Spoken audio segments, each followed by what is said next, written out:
sayang. Jadi izinkan saya dulu, Ustaz Mahajawai, saya izin memperkenalkan diri dulu. Nama saya Abdul Haris Jamin, pangkatnya AKBP. Kalau di TNI itu Letkol, Letnan Kolonel, tapi kalau di kepolisian itu Ajun Komisaris Besar Polisi, disingkat AKBP.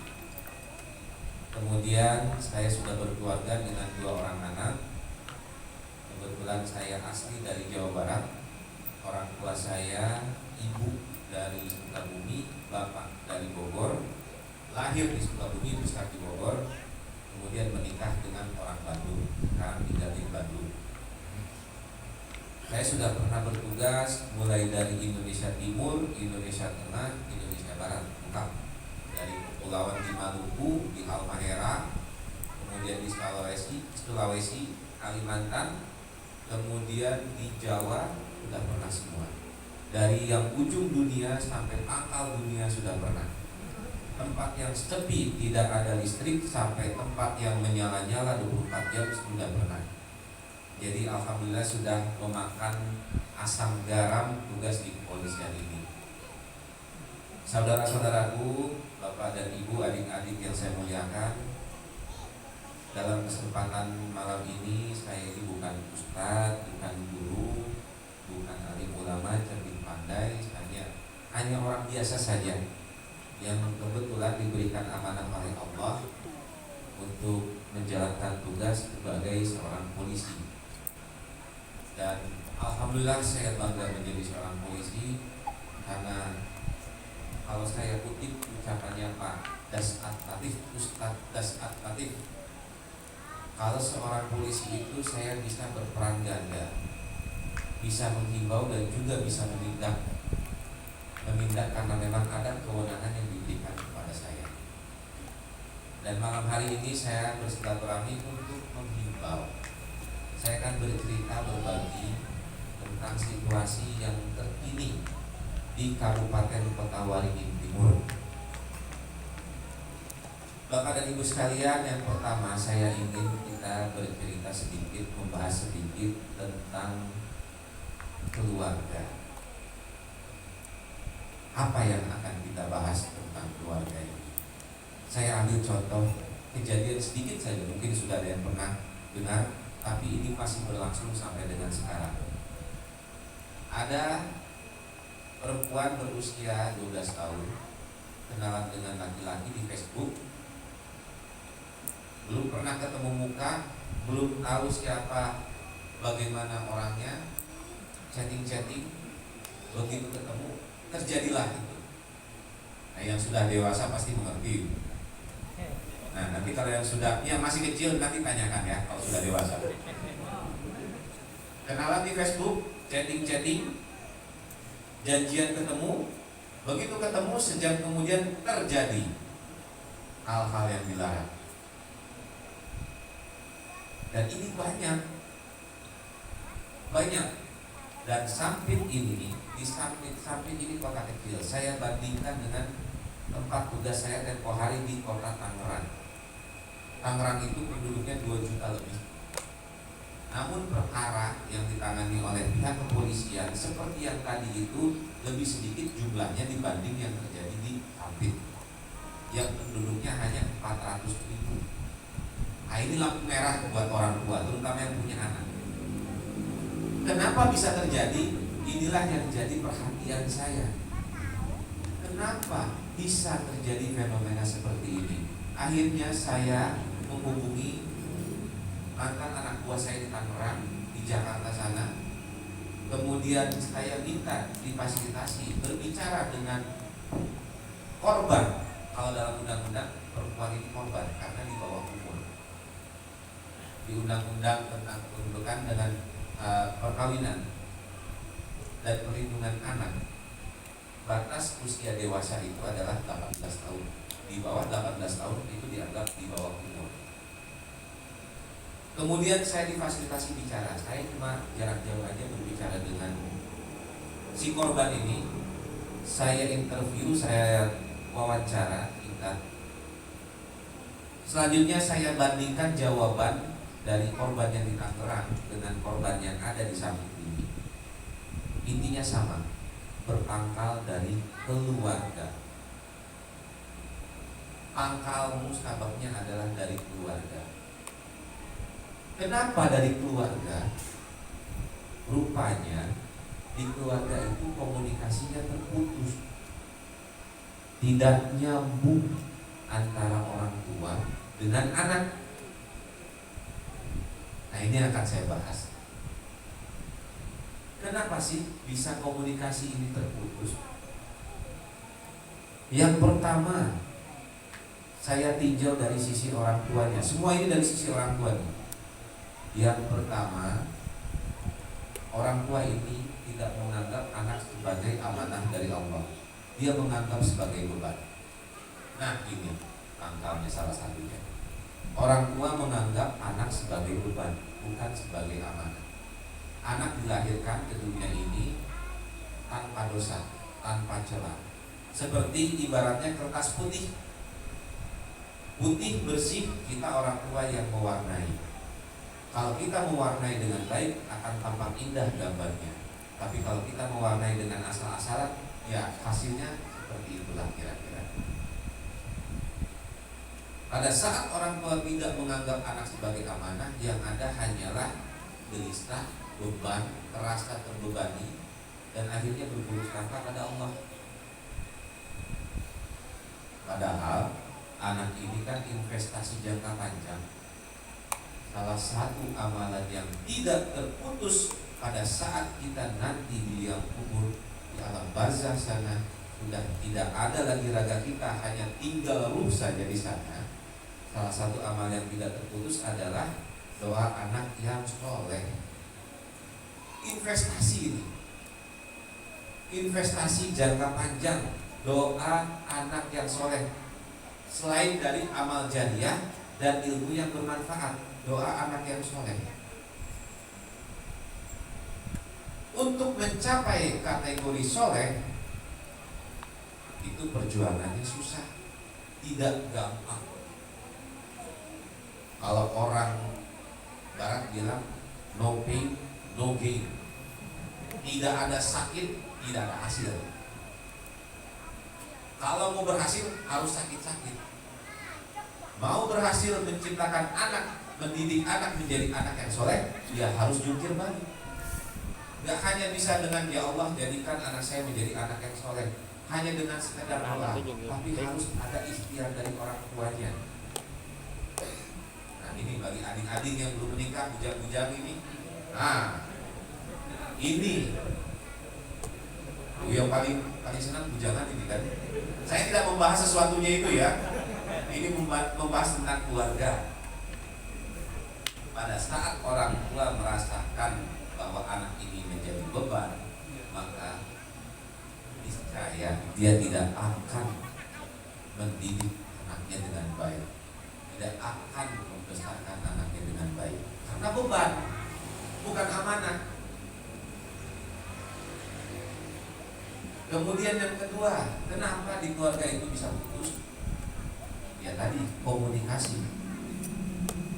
Kalau bapak-bapak yang pernah punya anak itu waktu masih bayi kita gendong-gendong, dia belum bisa bicara.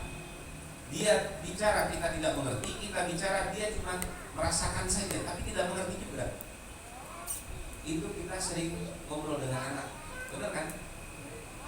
Nah, udah besar, jadi anak yang soleh. Tapi begitu anak sudah dewasa, kita sibuk sama handphone. Bapak-bapak pulang ke rumah, badannya ada di rumah, tapi pikirannya ada di kantor, di tempat kumpul, di rumah kawan. Akhirnya sibuk sama handphone. Ibu-ibu sampai rumah, badannya ada di rumah, tapi pikirannya di tempat arisan, di mall, dan lain sebagainya. Sibuk di handphone, chatting, buka Tokopedia gitu kan, lihat-lihat. Padahal nggak punya duit buat beli, tapi kita kan buka TikTok. Akhirnya anak terbengkalai, tidak diajak berkomunikasi. Nah, pada saat komunikasi orang tua dengan anak ini tersumbat, anak tidak akan merasa dihargai oleh orang tuanya. Dan apabila anak tidak merasa dihargai, maka dia akan mencari orang di luar sana yang bisa memberikan rasa dihargai bagi dirinya. Hati-hati, hati-hati. Apabila anak tidak merasa dihargai, maka dia akan mencari orang lain yang dia rasa bisa menghargai dirinya. Dia rasa bisa menghargai dirinya. Dia merasa dihargai, bukan menghargai dalam arti sebenarnya, tapi hanya perasaan dia bahwa dia itu dihargai.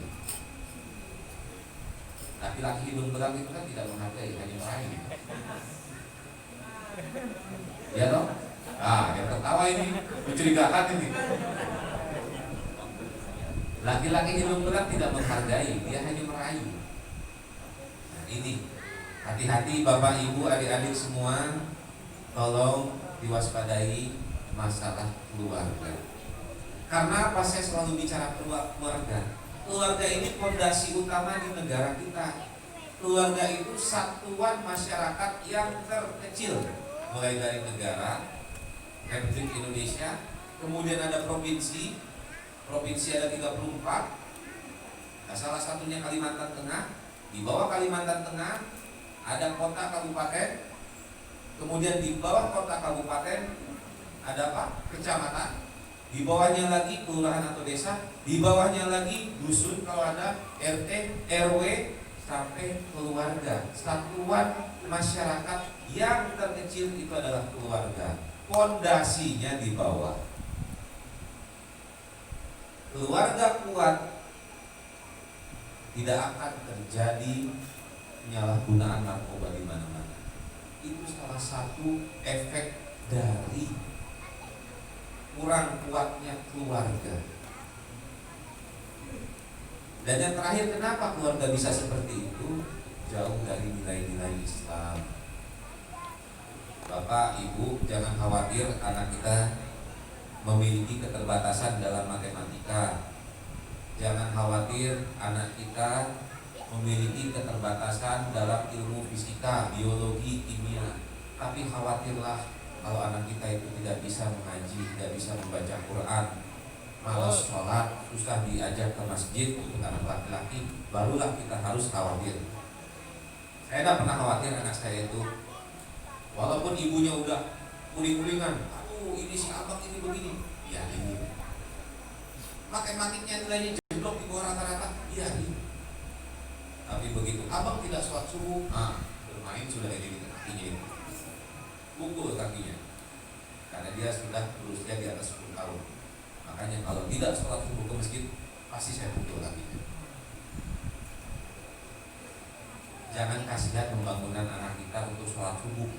Kasihan masih ngantuk.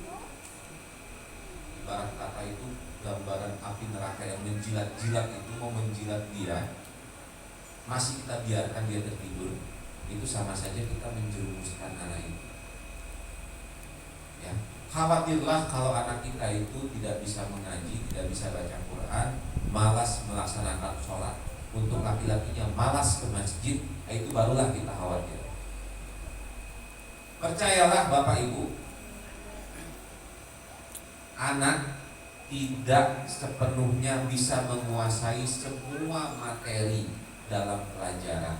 Kalau dia pintar di matematik, pasti ada lemahnya. Gak mungkin semua pintar. Anak itu ada tipenya. Ada tipe kayak harimau, ada tipe kayak monyet, ada tipe kayak rusa. Ya monyet tidak mungkin disuruh berenang, ya toh. Ikan tidak mungkin disuruh manjat pohon untuk ambil kelapa. Masing-masing ada tipenya. Saya upamakan dengan binatang, contohnya seperti itu. Kalau dia lemah di matematika, insya Allah dia akan kuat di bidang lainnya. Tapi khawatirlah kalau anak kita tidak bisa mengaji, tidak mau mengerjakan sholat. Lebih khawatir lagi kalau bapak ibunya tidak kasih contoh. itu harus lebih khawatir lagi.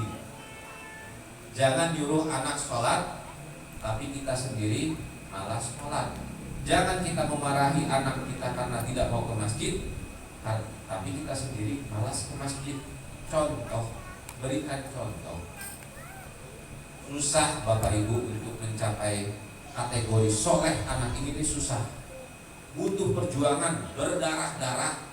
Tapi insya Allah mencapai dia kategori soleh, dia doakan kita terus, itulah yang akan meringankan siksa kita nanti. Insya Allah doa dia yang akan meringankan kita. Itu yang pertama, masalah keluarga. Kemudian yang kedua, nah ini masalah media sosial. Mungkin udah sering ngedenger ya, hoax. Kemudian apalagi hate speech, ujaran kebencian, dan berita bohong. Saya kutip tadi kata Ustadz Abdullah, orang yang beriman itu berbuat baik, selalu berbuat baik, tapi dia tetap merasa takut salah, takut berbuat dosa, takut Allah tidak ridho dan lain sebagainya, takut. Tapi orang munafik, dia berbuat jahat, tapi dia tetap merasa aman. Betul ya Pak Ustaz? Ini saya tertarik ini dengan kalimat ini nih, dengan penyampaian dari Pak Ustadz tadi. Karena apa? Begini. Jadi kalau orang bermain media sosial, Instagram, apalagi macam-macam lah, Facebook, apalagi ya, pokoknya kayak gitulah. Karena saya cuma punya Instagram, punya WA itu aja, saya nggak punya Facebook. Kalau kita berkomentar di media sosial, kita cenderung berani, betul nggak? Mau menghujat orang, bawaannya itu mau ngata-ngatai orang. Kalau misalnya Kapolres berbuat kesalahan, kan? Kalau di media sosial, Kapolres ini, parah nih, goblok nih, wah macam-macam keluar kalimat itu. Tapi kalau ketemu berani nggak? Lihat sama saya nanti, saya masukin karung gitu kan. Nggak berani karena apa? Muka kita itu di medsos itu tidak kelihatan. Dan dorongan kita untuk berkata-kata jelek, berkata-kata kasar itu sangat besar. Dorongan kita untuk gibah sangat besar. Tapi tetap kita merasa aman. Hati-hati, nanti kita masuk ke dalam golongan yang munafik. Hati-hati. Saya sangat setuju dengan apa yang disampaikan Pak Ustadz Abdullah tadi. Hati-hati, ini contoh nyata dalam kehidupan kita. Media sosial, hati-hati, jadi ajang fitnah, jadi ajang membuka aib. Kalau ada suatu berita, periksa dulu kebenarannya. Hitung dulu manfaat dan mudaratnya. Apa manfaatnya kalau kita sebar? Apa mudaratnya kalau kita kasih ke orang lain? Tidak ada manfaatnya, tidak usah. Cek dulu kebenarannya, benar atau tidak. Suatu berita menyangkut kejelekan orang lain, kalau dia benar terus kita sebar, itu sama saja kita sudah membuka aib orang lain. Kalau benar berita itu terus kita sebar, ini menyangkut kejelekan orang lain, maka kita sudah menyebarkan aib, membuka aib orang lain, ikut andil membuka aib orang lain. Tapi apabila berita tersebut salah terus kita sebar, sama saja kita membuat fitnah terhadap orang lain. Hati-hati, tidak ada untungnya, yang ada dosa. Siapa kita kok buka-buka aib? Saya masih bisa duduk di sini berbicara seperti ini karena Allah masih menjaga aib saya supaya tidak tampak oleh saudara-saudara muslim. Allah masih menutupi aib saya. Sampian-sampian ini bisa kita bersilaturahmi di sini karena Allah masih menutupi aib kita. Terus kenapa kita harus membuka aib saudara kita sendiri? Allah saja menutup aib kita. Kok sombong sekali kita membuka aib orang lain? Apa untungnya? Tidak ada untungnya. Kemudian apabila berita tersebut salah, terus kita sebar, kita sudah membuat fitnah. Ingat, Suriah hancur lebur karena fitnah. Salah satunya di media sosial, fitnah yang mengadu domba, masyarakatnya terbawa, terpancing, akhirnya sampai sekarang berperang, hancur. Karena apa? Fitnah salah satunya. Maka dari itu saudaraku semua, hati-hati, hati-hati. Saya berpesan setiap saat saya bertatap muka bersilaturahim, saya selalu berpesan, hati-hati, jaga mulut dan jaga jempol kita ini. Berkata baik atau diam, ya, jaga mulut, jaga jempol. Sekarang lebih banyak jempol yang bicara. Coba lihat jempol kita itu pasti agak-agak kapalan gitu kan.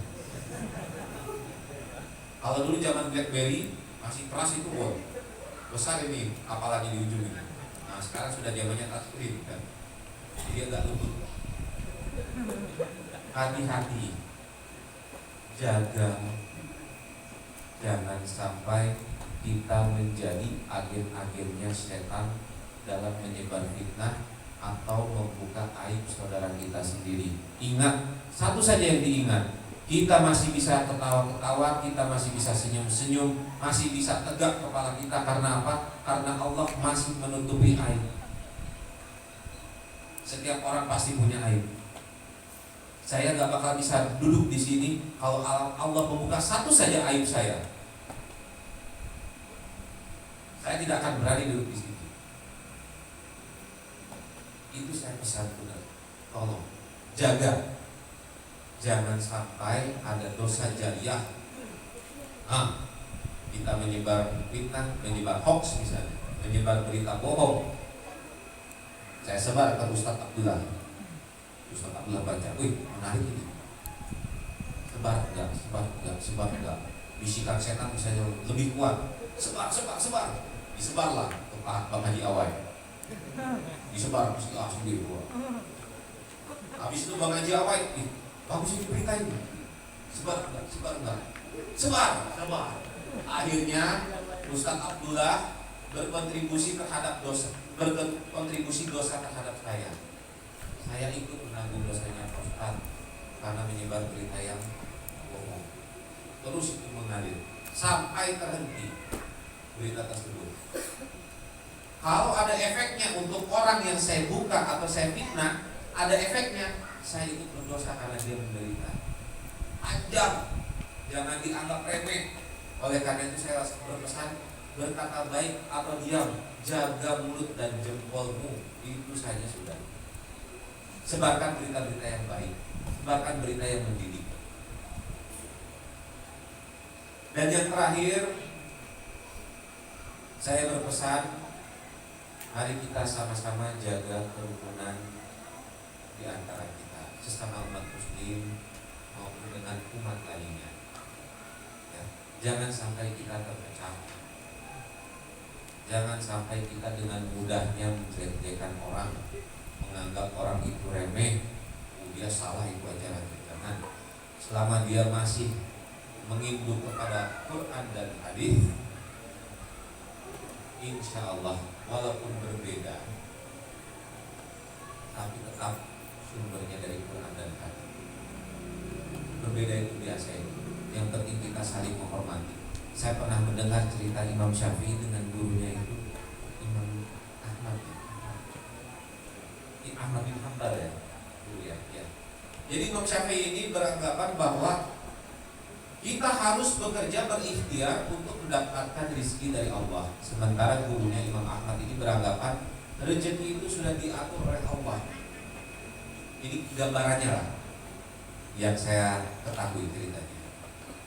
Berdebatlah, bukan berdebat, maksudnya berdiskusi, tapi masing-masing punya dalil, punya argumen.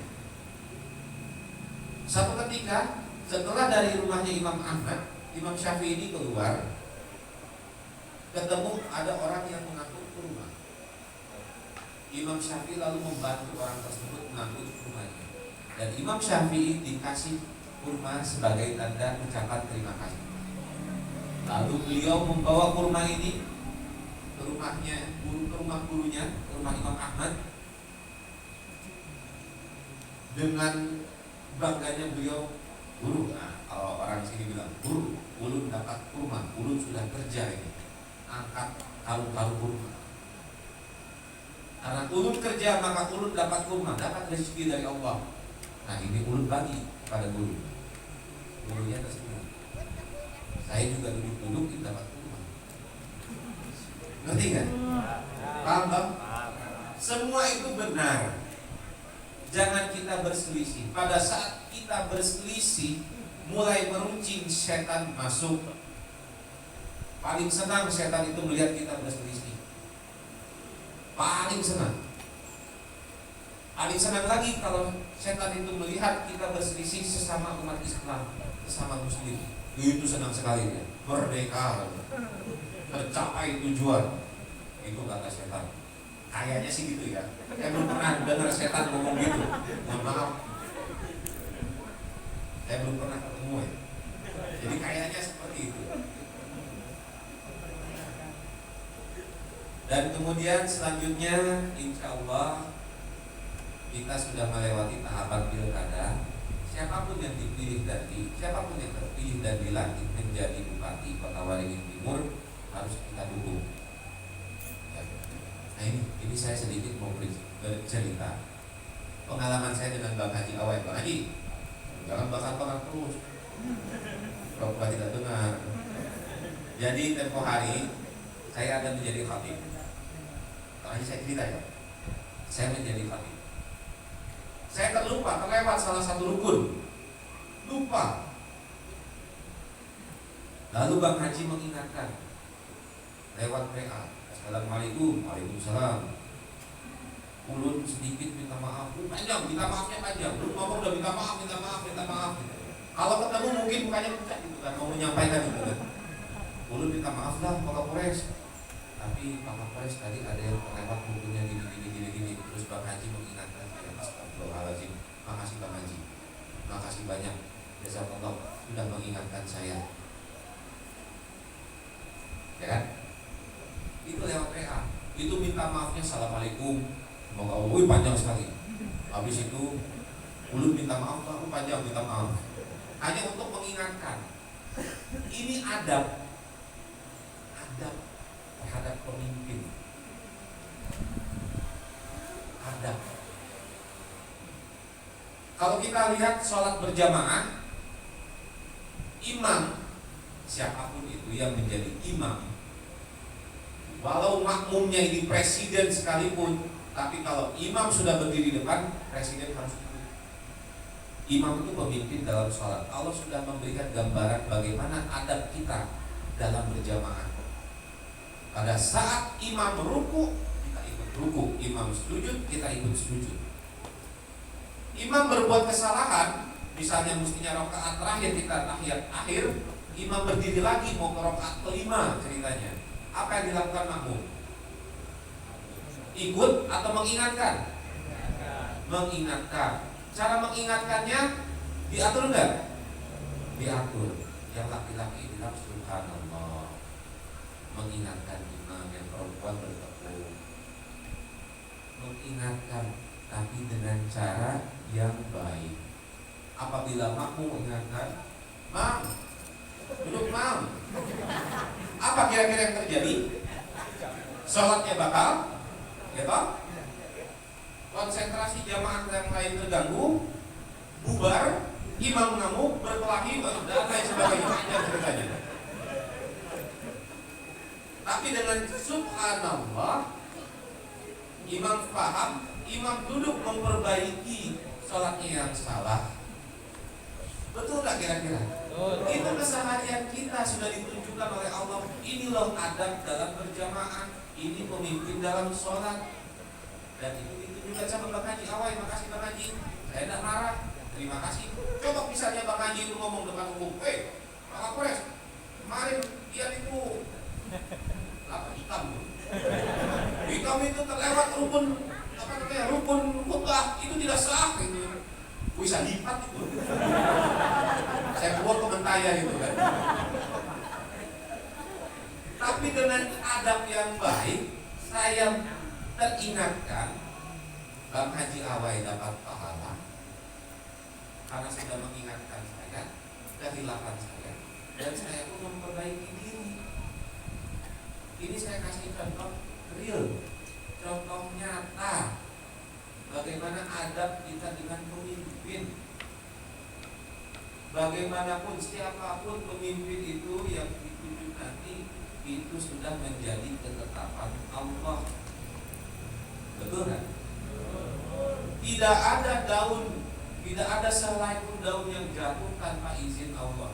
Itu daun, apalagi seorang pemimpin. Itu sudah ketetapan dari Allah. Dan ada adab kita terhadap pemimpin. Pemimpin salah, ajak bicara, sampaikan baik-baik, doakan. Fir'aun mengaku sebagai Tuhan. Adakah turun Nabi Musa langsung menyerang Fir'aun dengan tombak? Adakah Nabi Musa dan Nabi Harun mengata-ngatai Fir'aun di depan umum? Ini Fir'aun yang mengaku sebagai Tuhan. Allah mengutus Nabi Musa alaihissalam dan Nabi Harun alaihissalam mendakwahi Fir'aun, mengingatkan pemimpin ini manusia, bisa salah, bisa hilaf. Kalau sedikit salah, bikin hilaf, ingatkan dengan cara yang baik. Kalau masih tidak mendengar, doakan. Doakan. Jangan sampai menimbulkan perbedaan. Ini yang saya khawatirkan.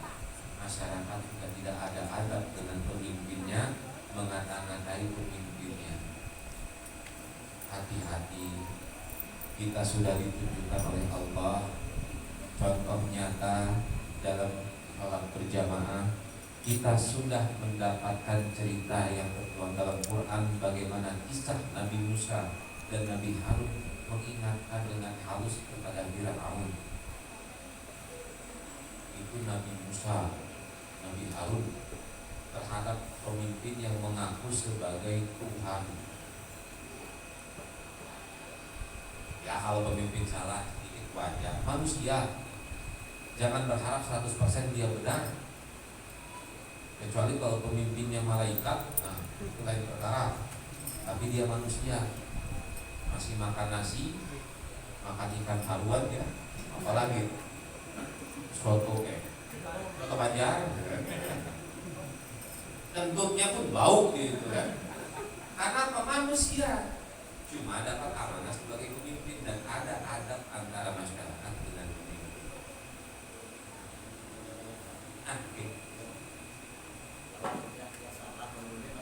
Ya.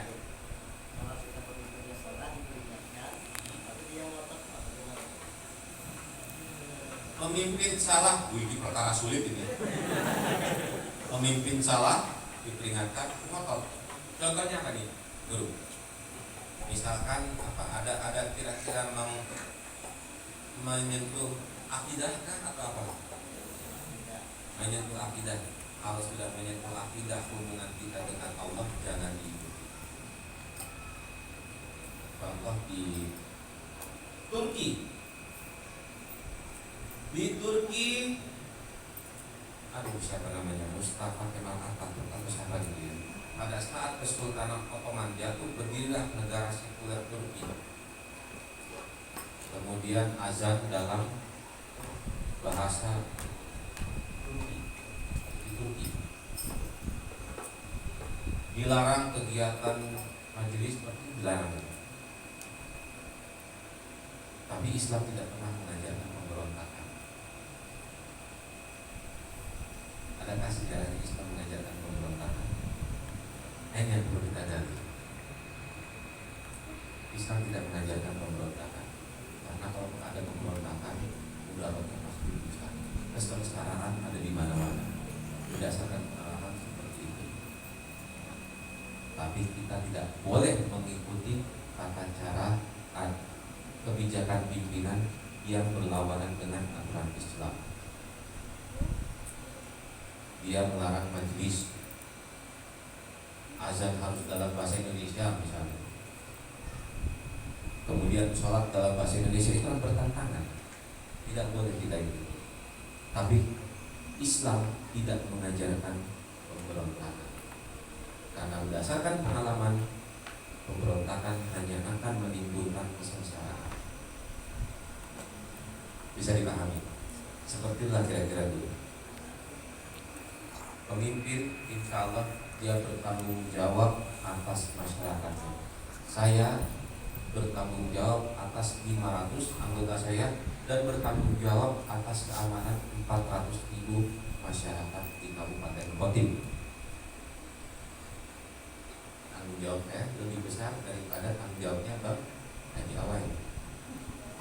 Tanggung jawab saya lebih besar daripada tanggung jawabnya Pak Ustadz. Karena hitam putihnya masyarakat, baik buruknya masyarakat, saya itu bertanggung jawab.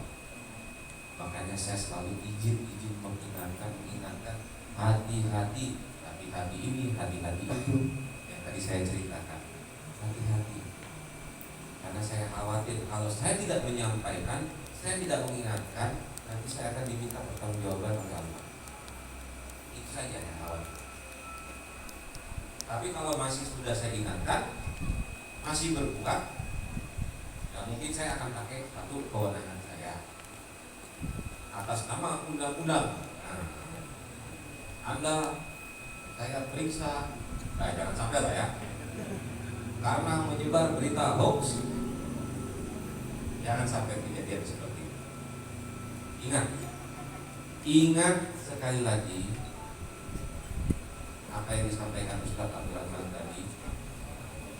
Orang yang beriman itu dia berbuat baik saja selalu takut salah, takut Allah tidak ridho, takut nanti dan lain sebagainya, takut.